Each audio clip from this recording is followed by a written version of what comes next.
Hello, this is David Elliott. I'd just like to talk for a few minutes on something that's a little bit of a hobby horse of mine, which is really the fact that companies don't recognise what the internet can actually do for them.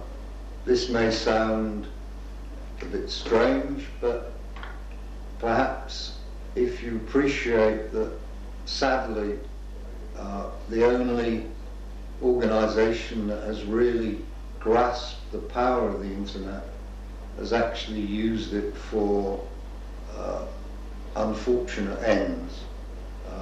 I think you'll all know who I mean by this, but I don't necessarily wish to pronounce the name because it would give them unfortunate publicity. I think this is particularly important when there is a whole generation who are being educated in a different manner.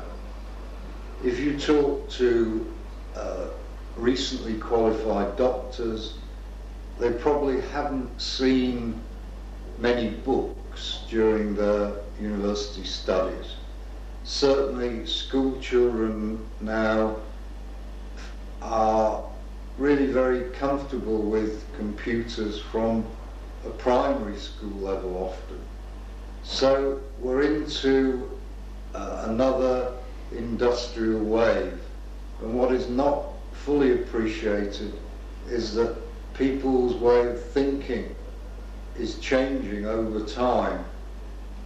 I'm sure those who've got teenage children will know that they can text, check their Facebook and download music almost simultaneously in a manner which would completely astonish people of the 50-plus type who were not brought up in this sort of era.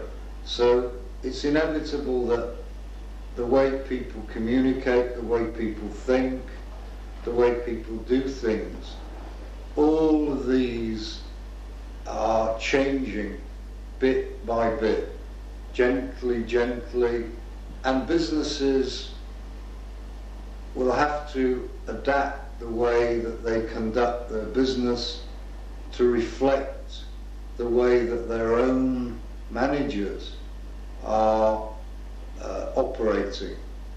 A significant example of this is the trend towards open innovation. In times not so long ago, innovation was always done with guys in a white coat in a secret type building, and it was not shared.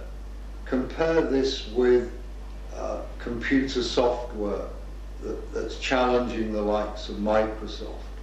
Compare this with fashion brands which are developing through the internet using contributors who are not necessarily even known to the companies, but are contributing ideas which are then being shared in an eco-friendly way.